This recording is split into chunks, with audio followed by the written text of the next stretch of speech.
विद्यार्थी मित्रांनो नमस्कार. इयत्ता 9वी इतिहासामधील 6वा धडा महिला व अन्य दुर्बल घटकांचे सक्षमीकरण याचा स्वाध्याय आज आपण सोडवणार आहोत. या पाठामध्ये आपल्या देशातील महिला आणि अन्य दुर्बल घटक जे आहेत त्यांच्या सक्षमीकरणासाठी जे महत्त्वाचे प्रयत्न झाले त्याविषयी माहिती आलेली आहे. चला तर मग सुरू करूया. पहिला प्रश्न आहे, दिलेल्या पर्यायांपैकी योग्य पर्याय निवडून विधाने पुन्हा लिहा. या ठिकाणी आपल्याला काही विधानं दिलेली आहेत आणि त्याच्यामध्ये शब्द गाळलेला आहे, त्यासाठी 4 पर्याय दिलेले आहेत. त्यातील योग्य पर्याय आपल्याला भरायचा आहे. इसवी सन 1992 मध्ये टिंबटिंब या राज्यात मद्यपान विरोधी चळवळ सुरू करण्यात आली. तर याचं उत्तर आहे आंध्र प्रदेश. आंध्र प्रदेश या राज्यामध्ये 1992 साली मद्यपान विरोधी चळवळ सुरू झाली होती, म्हणजे दारूबंदी विषयक. ते आपण इथे आंध्र प्रदेश हा पर्याय योग्य लिहिलेला आहे. दुसरं विधान आहे, भारत सरकारने 1975 मध्ये टिंबटिंब यांच्या अध्यक्षतेखाली महिला आयोगाची स्थापना केली. आपल्या भारत सरकारने 1975 साली महिला आयोग स्थापन केला होता. त्यावेळेस त्याचे जे अध्यक्ष होते त्यांचं नाव आपल्याला या ठिकाणी भरायचं आहे. तर इथे आपल्याला जे पर्याय दिले आहे त्यापैकी डॉक्टर फुलरेणू गुहा हा पर्याय योग्य आहे. त्यामुळे आपण डॉक्टर फुलरेणू गुहा हा योग्य पर्याय इथे लिहिलेला आहे. पुढे प्रश्न दुसरा आहे, पुढीलपैकी चुकीची जोडी ओळखून लिहा. या ठिकाणी आपल्याला 4 जोड्या दिलेल्या आहेत. त्यापैकी 3 जोड्या ह्या बरोबर आहेत आणि 1 जोडी चुकीची आहे. तर सौदामिनी राव स्त्री मुक्ती आंदोलन समिती ही जोडी बरोबर आहे. विद्याबाळ नारी समता मंच ही जोडीसुद्धा बरोबर आहे. प्रमिला दंडवते महिला दक्षता समिती ही जोडीसुद्धा बरोबर आहे. परंतु ज्योती म्हापसेकर आणि महिला आयोग ही जोडी चुकीची आहे. त्यामुळे आपण चुकीची जोडी इथे निवडून लिहिलेली आहे. इतर 3 ज्या जोड्या आहेत संघटना व त्या चालवणाऱ्या महिला अशा आहेत, परंतु ज्योती म्हापसेकर आणि महिला आयोग ही जोडी चुकीची आहे. त्यामुळे चुकीची जोडी आपण निवडून इथे लिहिलेली आहे. पुढे प्रश्न तिसरा आहे, पुढील विधाने सकारण स्पष्ट करा. यातील पहिलं विधान आहे, महाराष्ट्रात स्त्रीमुक्ती चळवळीस सुरुवात झाली. आता महाराष्ट्रामध्ये स्त्रीमुक्ती चळवळ सुरू होण्याचं कारण काय होतं हे आपल्याला इथे स्पष्ट करायचं आहे. तर महाराष्ट्रात 1975 मध्ये स्त्रीमुक्ती संघर्ष समितीच्या वतीने स्त्रियांसाठी राज्यव्यापी परिषद झाली. 1978 मध्ये या समितीने लिंगभेद, जातीभेद या विरोधात संघर्ष करण्याचे जाहीर केले. अनेक महिलांनी नियतकालिके, पथनाट्ये, गीतसंग्रह आणि संस्थागट स्थापने असे उपक्रम सुरू केले. स्त्री अत्याचार विरोधी परिषदा घेण्यात आल्या. अनेक पक्षांनी, संघटनांनी हुंडा, स्त्री भ्रूणहत्या, कौटुंबिक अत्याचार या प्रश्नांवर संघर्ष केले. स्त्री प्रश्नांवर संशोधने सुरू झाली. या सर्व कृतीतूनच महाराष्ट्रात स्त्रीमुक्ती चळवळीस सुरुवात झाली. तर आपल्या लक्षात येईल की 1975 मध्ये किंवा त्याच्या अगोदर स्त्रियांच्या बाबतीत सामाजिक परिस्थिती अतिशय कठीण होती. स्त्री जीवन हे थोडंसं कठीण होतं. बऱ्याचशा समस्यांनी स्त्रियांना वेढलेलं होतं. हुंडाबळीच्या घटना घडत होत्या, स्त्री भ्रूण हत्या होत होत्या, कौटुंबिक अत्याचार होत होते आणि हळूहळू सर्व समाजाचंच याच्याकडे लक्ष वेधलं गेलं आणि स्त्रियांनी सुद्धा वेगवेगळ्या संघटना स्थापन केल्या, त्यांच्या परिषदा होऊ लागल्या आणि संघर्ष होऊ लागला आणि यामधूनच महाराष्ट्रात स्त्रीमुक्ती चळवळीस चांगल्या पद्धतीने इथे सुरुवात झाली. पुढे दुसरा उपप्रश्न आहे, 1984 मध्ये हुंडाबंदी सुधारणा कायदा करण्यात आला. 1984 साली हुंडाबंदी सुधारणा कायदा झाला. तो का करण्यात आला हे आपल्याला इथे स्पष्ट करायचं आहे. भारतात 1961चा हुंडाबंदी कायदा अस्तित्वात असूनही अनेक स्त्रियांचे संशयास्पद मृत्यू घडत होते. या प्रकारांची चौकशी झाल्यावर या घटनांमागे हुंडा हेच कारण असल्याचे उघड होत होते. पोलिसांसह सर्व यंत्रणा हुंडाबंदी कायद्यात सुधारणा करून तो अधिक कडक केला पाहिजे असेच मत देत होत्या. स्त्रियांना अधिक संरक्षण देण्याची गरज होती. त्यामुळे 1984 मध्ये हुंडाबंदी सुधारणा कायदा अस्तित्वात आला किंवा सुधारणा कायदा करण्यात आला. तर इथे 1961चा हुंडाबंदी कायदा होता, परंतु त्याचा एवढा प्रभाव नव्हता. अनेक स्त्रियांचा संशयास्पद मृत्यू होत होता आणि बऱ्याच ठिकाणी हुंडा हे मृत्यूचं कारण आहे हे लक्षात येत होतं. हे शासनाला समजल्यानंतर त्यावर मग विचार करून 1984 मध्ये हुंडाबंदी सुधारणा कायदा करण्यात आला होता, असं आपण इथे कारण स्पष्ट केलेलं आहे. तिसरं विधान आहे, अस्पृश्यतेच्या रूढीवर कायद्याने बंदी आणली. याचं कारण आपल्याला इथे स्पष्ट करायचं आहे. तर भारतात अनेक वर्षे अस्पृश्यता पाळली जात असे. या रूढींमुळे अस्पृश्यांचे जीवन हालाखीचे बनले होते.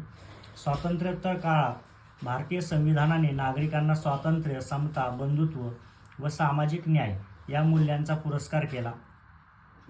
हे घटनादत्त अधिकार अस्पृश्य समाजालाही मिळणे आवश्यक होते, म्हणून अस्पृश्यतेची ही हीन रूढी नष्ट होण्यासाठी सरकारने या रूढींवर कायद्याने बंदी आणली.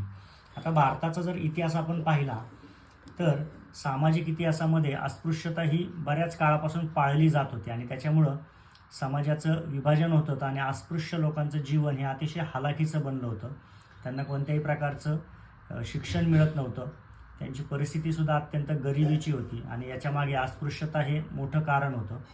ते नष्ट करणं खूप गरजेचं होतं आणि त्या दृष्टीने स्वातंत्र्योत्तर काळामध्ये जेव्हा भारतीय संविधान तयार झालं तेव्हा या संविधानानेच सर्व नागरिकांना स्वातंत्र्य, समता, बंधुता, सामाजिक न्याय ही मूल्ये दिली आणि संविधानाला अनुसरून आपल्याला समाजामध्ये वातावरण निर्मिती करायची आहे हे लक्षात घेऊन ही घटनेने दिलेले जे अधिकार आहेत ते अस्पृश्य समाजालाही मिळणे आवश्यक होते आणि त्यामुळेच मग अस्पृश्यता ही रूढी नष्ट करण्यासाठी सरकारने या रूढीवर कायद्यानेच बंदी आणली आणि अशा प्रकारे ही बंदी आणणं अतिशय महत्त्वाचं होतं, ज्याच्यामुळे संविधानाचं संरक्षण होणार आहे आणि सर्व लोकांना एक समान पद्धतीने सामाजिक न्याय प्रस्थापित होऊन व्यवस्थितपणे आपलं जीवन जगता येईल. अशा पद्धतीने अस्पृश्यतेच्या रूढीवर कायद्याने बंदी आणली. त्याची कारणं आपण या उत्तरामध्ये स्पष्ट केलेली आहे. पुढे चौथा प्रश्न आहे, संविधानाने अल्पसंख्याकांना सांस्कृतिक व शैक्षणिक हक्क दिले आहेत. आता आपल्या देशामध्ये अनेक धर्माचे लोक राहतात. त्यापैकी काही धर्माचे लोक हे कमी संख्येने आहेत, त्यांना आपण अल्पसंख्याक असे म्हणतो. तर त्यांच्यासाठी सांस्कृतिक व शैक्षणिक हक्क संविधानाने दिलेले आहेत. त्याचं कारण आपल्याला इथे स्पष्ट करायचं आहे. तर भारतात विविध धर्माचे, पंथाचे, संस्कृतीचे आणि विविध भाषिक लोक राहतात. यातील अल्पसंख्याक समूहांना आपली संस्कृती, परंपरा जपण्याचा हक्क असला पाहिजे. आपल्या वैशिष्ट्यपूर्ण भाषेचा विकास त्यांना करता आला पाहिजे. आपल्या शिक्षण संस्था स्थापन करता आल्या पाहिजेत. यासाठीच संविधानाने अल्पसंख्याकांना सांस्कृतिक व शैक्षणिक हक्क दिले आहेत. आता हे जे अल्पसंख्याक असतात यांची संख्या ही मर्यादित असते आणि जर त्यांना सांस्कृतिक व शैक्षणिक सुविधा हक्क दिले गेले नाहीत तर त्यांची सांस्कृतिक जी परंपरा आहे ती आणि त्यांच्या भाषेच्या संदर्भाने जो त्यांच्या शैक्षणिक वगैरे विकास आहे याच्यावर विपरीत परिणाम होऊ शकतो. त्यांना त्यांची संस्कृती टिकवता यायला हवी, त्यांची भाषा टिकवता यायला हवी असा उदात्त विचार आपल्या संविधानाने केलेला आहे आणि त्यामुळेच त्यांना सांस्कृतिक व शैक्षणिक हक्क दिले गेलेले आहेत. अशा पद्धतीने संविधानाने अल्पसंख्याकांना सांस्कृतिक व शैक्षणिक हक्क दिले आहेत याचे कारण इथं आपण स्पष्ट केलेलं आहे. पुढे प्रश्न चौथा आहे, टिपा लिहा. या ठिकाणी आपल्याला दिलेल्या मुद्द्यावर टिपा लिहायच्या आहेत. यात आहे पहिलं चिपको आंदोलन. चिपको आंदोलन जे झालं होतं त्याच्याविषयीची आपल्याला इथे टीप लिहायची आहे, माहिती लिहायची आहे. तर पाहूया यातील प्रमुख मुद्दे काय आहेत. 1973च्या दरम्यान हिमालयाच्या पायथ्याशी असलेल्या प्रदेशात चिपको आंदोलन सुरू झाले. या प्रदेशात असणाऱ्या जंगलातील झाडे व्यापारी उद्देशाने मोठ्या प्रमाणात तोडली जाणार होती. इथे हिमालयाच्या पायथ्याशी असलेल्या भागात हे आंदोलन सुरू झालं होतं. या प्रदेशात काही झाडं व्यापारी उद्देशाने मोठ्या प्रमाणावर तोडली जाणार होती. त्याविरोधात चंडीप्रसाद भट्ट आणि सुंदरलाल बहुगुणा यांनी मोठे आंदोलन उभे केले. या आंदोलनात स्त्रियांनी हातात हात घालून वृक्षाभोवती फेर धरण्याचे तंत्र स्वीकारले. हे आंदोलन करत असताना ज्या स्त्रिया होत्या त्यांनी एक उपाय केला की त्या झाडाच्या भोवती हातात हात घालून त्या फेर धरून उभ्या राहिल्या. वृक्षतोड होऊ नये म्हणून झाडांना मिठी मारून त्यांचा बचाव करणे असे आंदोलनाचे स्वरूप असल्याने या आंदोलनाला चिपको आंदोलन असे म्हटले आहे. आता इथे वृक्षतोड होऊ नये म्हणून झाडांना सरळ सरळ मिठी मारली गेली आणि वेगळ्याच पद्धतीने हे आंदोलन करण्यात आलं आणि ही मिठी मारल्यामुळेच या आंदोलनाला चिपको आंदोलन असे नाव पडले. या आंदोलनामुळे वृक्षतोड तर थांबलीच, परंतु त्याहीपेक्षा महत्त्वाचे म्हणजे स्त्री शक्तीचा प्रभाव समाजाला अनुभवता आला. आता या आंदोलनामधून वृक्षतोड पूर्णपणे थांबली त्या भागातील. याशिवाय स्त्रियांनी हे आंदोलन केलं होतं, त्यामुळे स्त्री शक्तीचा प्रभाव समाजाला या आंदोलनातूनच अनुभवता आला. अशा पद्धतीने चिपको आंदोलनाच्या संदर्भातील महत्त्वाचे मुद्दे आपण इथे मांडलेले आहेत. पुढे दुसरा जो आपल्याला टीप लिहिण्यासाठी मुद्दा दिलेला आहे तो आहे मानव अधिकार संरक्षण कायदा. मानव अधिकार संरक्षण कायद्याविषयी आता आपण माहिती पाहूया. 1993 साली केंद्र शासनाने स्त्री पुरुषांवरील अन्याय दूर करण्यासाठी मानव अधिकार संरक्षण कायदा संमत केला. हा जो कायदा आहे 1993 साली संमत झालेला आहे. या कायद्याने राष्ट्रीय मानवाधिकार आयोगाची स्थापना आणि राज्य मानवाधिकार आयोगाची स्थापना करण्यात आली. देश पातळीवर काम करणारा राष्ट्रीय मानवाधिकार आयोग आणि राज्य स्तरावर काम करणारा राज्य मानवाधिकार आयोग या कायद्याअंतर्गतच स्थापन करण्यात आलेले आहेत. सामूहिक अत्याचार, घटस्फोटित महिलांची सामाजिक स्थिती, स्त्रिया व सुरक्षित कार्यस्थळ इत्यादी गोष्टींवर या कायद्याने प्रभावी उपाययोजना करून स्त्रियांवरील अन्याय कमी करण्यास मदत केली आहे. स्त्रियांना ज्या समाजामध्ये अडचणी येतात त्याचं बारीकपणे निरीक्षण करून त्यावर उपाय या मानव अधिकार संरक्षण कायद्याच्या माध्यमातून करता येतो. घटस्फोटित महिलांना समाजामध्ये बऱ्याचदा चुकीची वर्तणूक दिली जाते, त्याला प्रतिबंध या कायद्याने घातला जातो. त्याप्रमाणे काही महिलांवर सामूहिक अत्याचार वगैरे होत असेल तर त्यालासुद्धा हा कायदा बंधन घालतो. स्त्रिया आणि सुरक्षित कार्यस्थळ म्हणजे कामाच्या ठिकाणी स्त्रिया सुरक्षितपणे वावरल्या पाहिजेत. त्यांना कोणत्याही भीतीचा सामना करायला नको, त्यांना सुरक्षितपणे आपलं काम करता यायला हवं. या दृष्टीने सुद्धा मानव अधिकार संरक्षण कायदा खूप महत्त्वाचा ठरतो आणि या कायद्यामुळे स्त्रियांवरील अन्याय कमी होण्यास नक्कीच मदत झालेली आहे. स्त्री पुरुषांच्या अधिकारांचे संरक्षण करण्यात या कायद्याने महत्त्वाची भूमिका पार पाडली आहे. स्त्री असो अथवा पुरुष समाजामध्ये वावरत असताना त्यांचे काही अधिकार असतात आणि ह्या अधिकारांचं संरक्षण करण्याचं काम या कायद्याच्या माध्यमातून होत असतं. अशा पद्धतीने मानव अधिकार संरक्षण कायदा याची थोडक्यात आपण इथे माहिती दिलेली आहे. पुढे प्रश्न 5वा आहे. पुढील प्रश्नांचे सविस्तर उत्तर लिहा. स्त्रियांची एकत्रित शक्ती विविध क्षेत्रात सुधारणात्मक बदल घडवून आणू शकते हे विविध उदाहरणांनी स्पष्ट करा. असं स्त्रिया जर एकत्र झाल्या तर त्या मोठमोठे बदल घडवून आणू शकतात हे आपल्याला विविध उदाहरणांनी स्पष्ट करायचं आहे. तर पाहूया.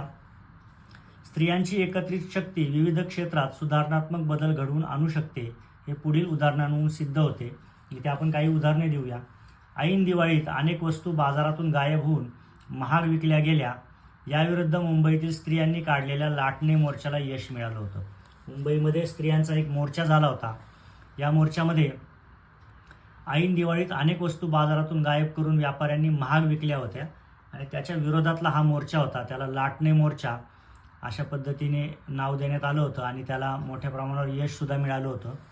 याचबरोबर वृक्षतोडीविरुद्ध सुरू झालेल्या चिपको आंदोलनात किंवा राजस्थानमधील बिश्नोईंच्या आंदोलनात स्त्रियांचा वाटा मोठा होता.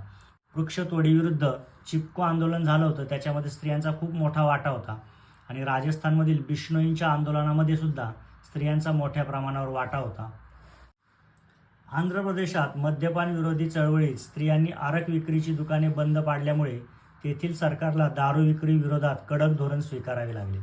आता दारू विक्रीच्या संदर्भात बऱ्याचदा दारू विक्रीमुळे स्त्रियांना त्रास होत असतो, कारण दारू पिऊन बऱ्याचदा पुरुष स्त्रियांना मारहाण वगैरे करतात.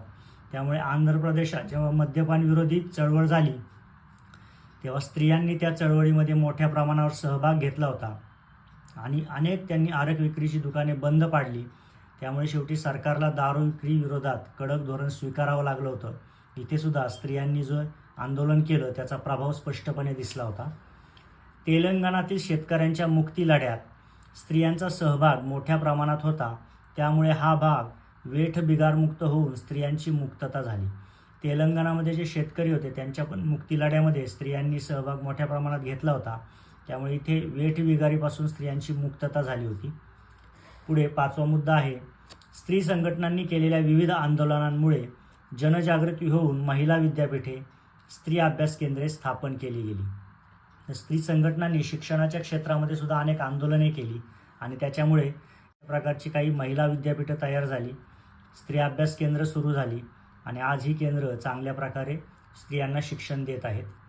महाराष्ट्रात झालेल्या हुंडाविरोधी आंदोलन, स्त्री अत्याचार विरोधी आंदोलन, स्त्री मुक्ती संघर्ष समिती इत्यादीमध्ये स्त्रिया सक्रिय होत्या, म्हणूनच स्त्रियांवरील अत्याचार कमी व्हायला मदत झाली. आता महाराष्ट्रामध्ये स्त्रियांच्या प्रश्नांच्या संदर्भामध्ये जी आंदोलनं झाली त्याच्यामध्ये बऱ्याचदा स्त्रिया सक्रिय होत्या आणि अनेक स्त्रियांनी त्याच्यामध्ये काम केलं आणि त्यामुळंच स्त्रियांवरील अत्याचार कमी झाले. समाजामध्ये स्त्रियांचं स्थान पूर्वीपेक्षा थोडंसं उंचावलं गेलं. आज अनेक क्षेत्रामध्ये स्त्रियासुद्धा पुरुषांच्या बरोबरीने सहजपणे काम करत आहेत. तर ही सर्व परिस्थिती बदलण्यामागं स्त्रियांनी एकत्रितपणे येऊन जो लढा दिला, जो बदल घडवून आणला, त्यामुळेच ही परिस्थिती बदललेली आहे. त्यामुळे स्त्रियांची एकत्रित शक्ती विविध क्षेत्रात सुधारणात्मक बदल घडवून आणू शकते हे आपण अनेक उदाहरणांद्वारे या ठिकाणी स्पष्ट केलेलं आहे. इथे आपला स्वाध्याय पूर्ण होत आहे. या स्वाध्यायातील प्रश्नांचा व्यवस्थित अभ्यास करा आणि अशाच आणखी प्रश्नांचा व्यवस्थित सराव करा. धन्यवाद.